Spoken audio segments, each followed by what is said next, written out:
Hi children, good morning. Today's topic for the class is nationalism in India. What do you understand by the term nationalism? Nationalism is a feeling of love towards one's own nation.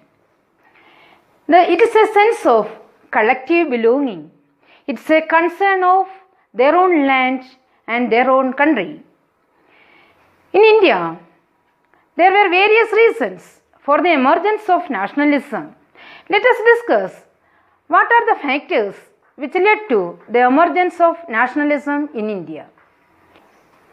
As we all know that India was ruled by the Europeans for a long period of time. We were under the British rule around 300 years. We realized that as traders they came to India, but we were exploited various ways. Let us discuss what are the various reasons which led to the emergence of nationalism in India.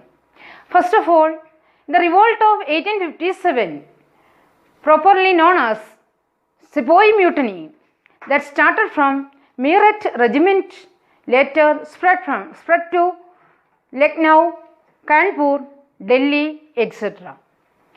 Indian soldiers were appointed under the British Army, but these soldiers were not treated properly under the British officials. Their payments were too low and they were not appointed in any high offices. By that time, there was a rumor spread. The cartridges they are asked to fill in the rifles were covered with the fats of cows and pigs. This was actually against the religious sentiments of Indian soldiers. So that dissatisfaction became a reason for the emergence of nationalism that started to think to fight against the colonial rulers. Second reason for the spread of nationalism in India is really relates to the Western education. The Europeans started Western education with a purpose to get educated Indians to work for them. Actually, once Indians received education, they came to know that what was happening elsewhere in the world. The ideas of liberty, fraternity, freedom, and concern to their own nation, and the idea of nation state came in the minds of or reached in the minds of the educated Indians. Their ideas spread from region to region to motivate the people of India to fight against the British rulers.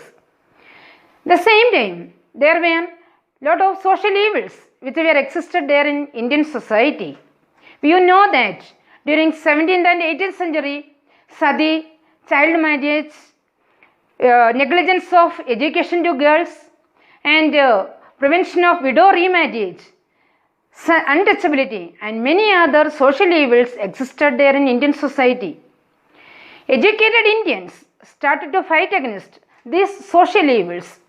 Social reformers like Raja Ram Mohan Roy, Ishwar Chandra Vidyasagar, Swami Dayananda Saraswati, Vivekananda, and many other social reformers, they fought against all these social evils, and many of these social evils were legally banned during the colonial period.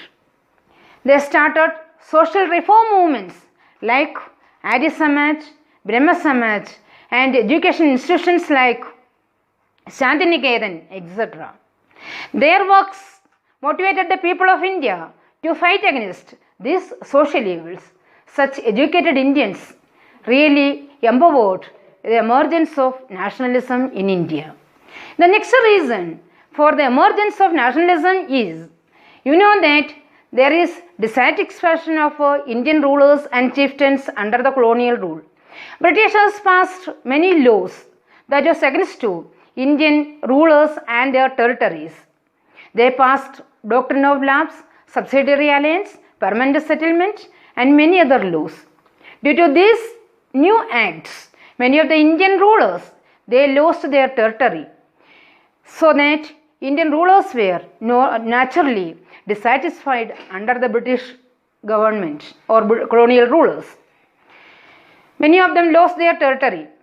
The farmers of India were asked to pay high revenue to the colonial rulers. They were asked to collect more revenue from the land which they started to cultivate.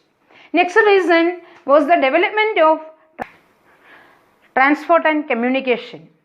Europeans started transport and communication in India to the smooth movement of their goods and services.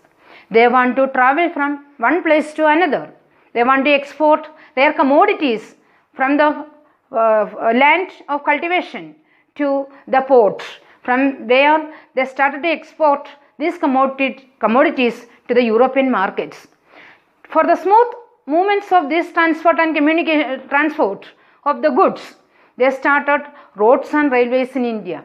Later, that helped the movements of ideas from one region to another region in India.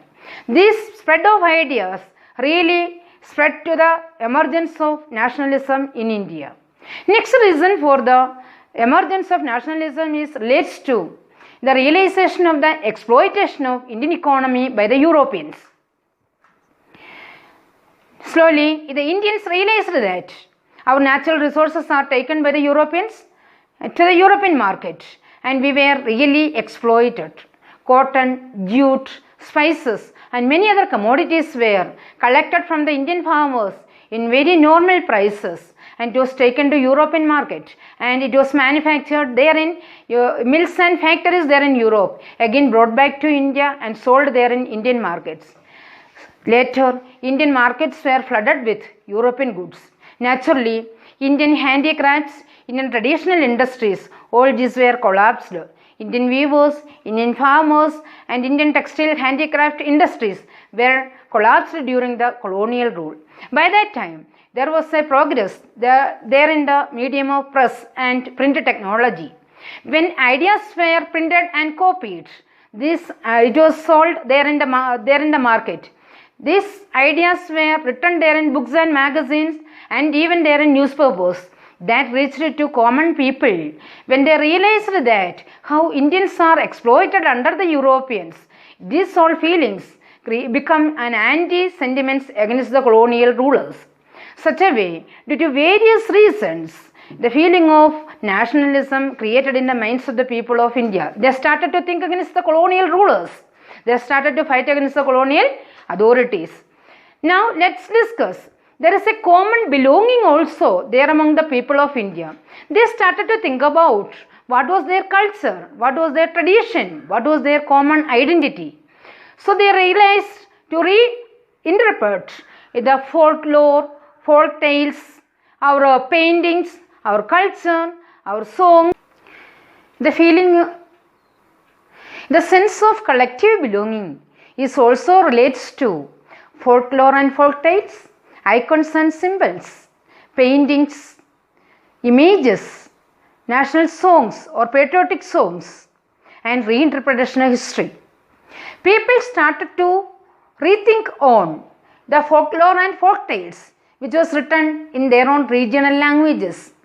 They started to realize the heroic people in the folklores and the folk tales that motivate them to know the ancient culture.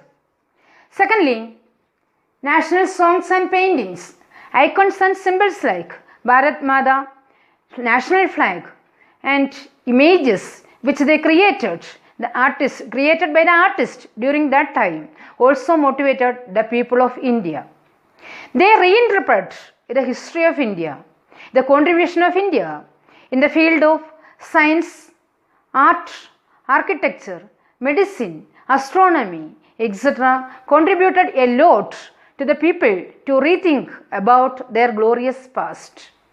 All these factors really motivated the people of India to create a sense of collective belonging.